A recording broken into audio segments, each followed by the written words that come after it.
Greetings, welcome back to HM Live. I trust you're having a blessed week, and of course it's a very busy time of the year. December just seems to get more hectic as the years pass, but perhaps that's just my own years passing. It's cold outside, it's December. All of the things that are attendant of wintertime are upon us, and in just a couple of weeks, many of our churches are going to be celebrating in unique and special ways the birth of the Lord Jesus Christ. And what a wonderful time it is. Our families will come together.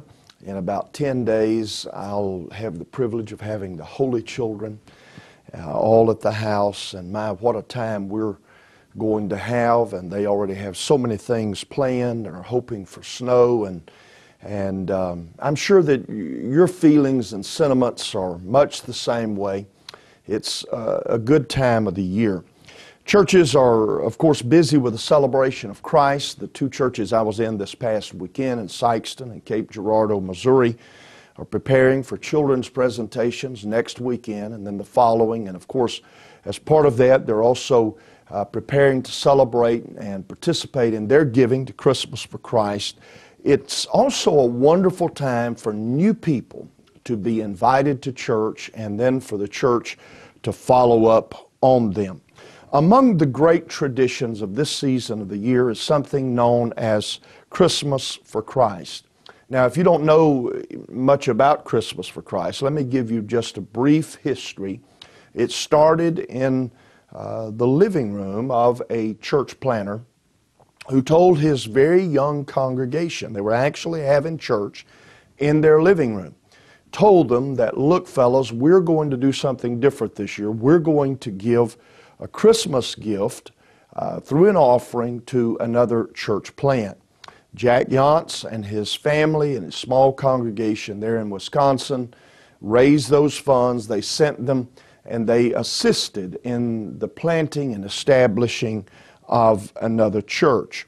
What we're going to do is show you how that has grown and been expanded, including thousands of churches and tens of thousands of families across all of North America who have made an intentional decision to make Christmas for Christ part of their budget, part of their strategy, part of their planning for the Christmas season. Our own family gives our largest gift by far to Christmas for Christ, to invest it in church planners. I believe in this. I believe in what we're doing.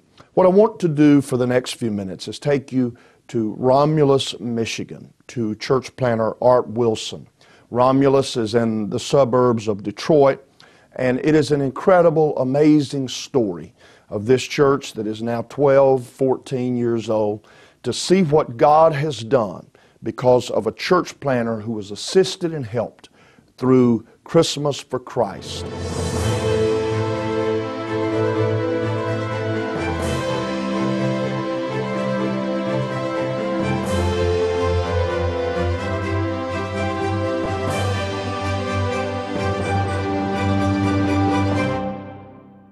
God doesn't make mistakes. If He tells you to go to Romulus or go to Detroit or go to some area where there isn't a church, God told you that.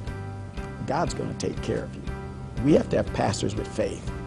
We have to go. We've got to go. Whether the finances are there or not, we're going to go and we're going to get a job and we're going to go ahead and see what God does. He's not going to let us down.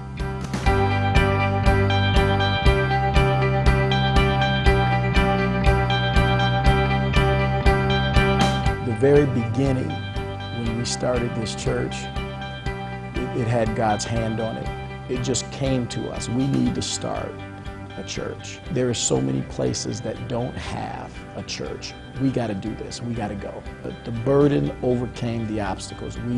We had to go, and we knew it was God calling us. We couldn't get away from it. No matter where we preached, no matter what opportunities we were involved in, we knew we were going to have to start a church.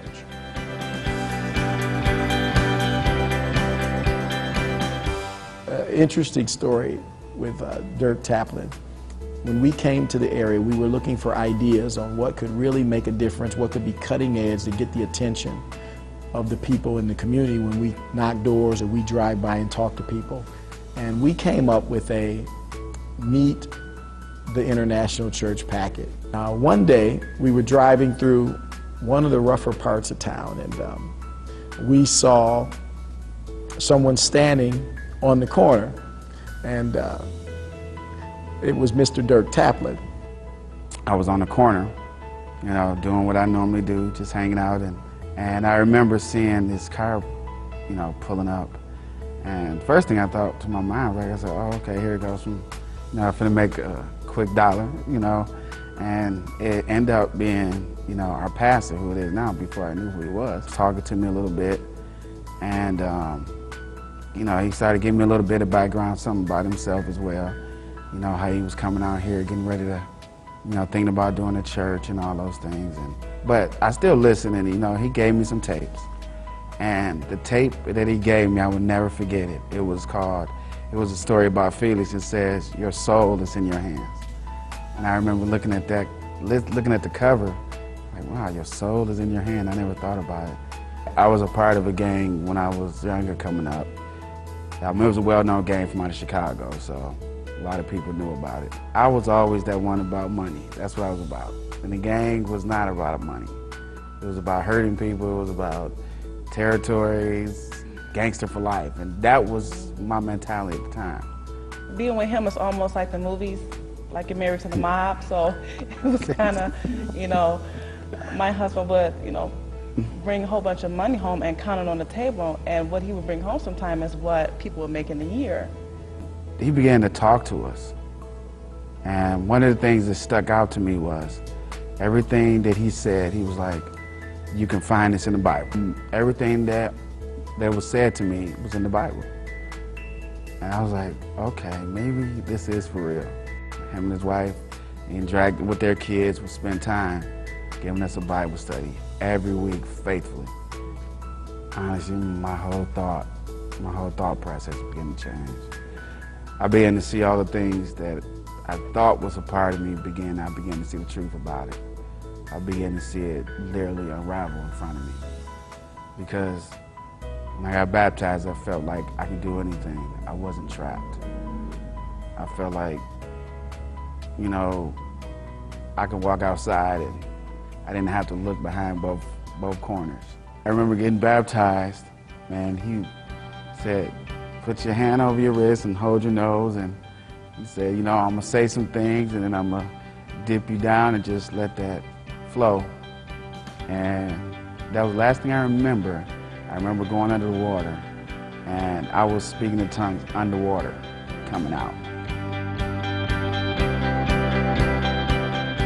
The International Church would not be in this area if it wasn't for Christmas for Christ and the support of the Home Missions Division.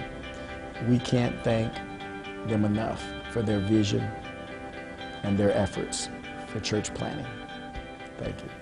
And so the question is asked, how could we not give? I challenge you and encourage you to give your biggest Christmas gift to Jesus this year.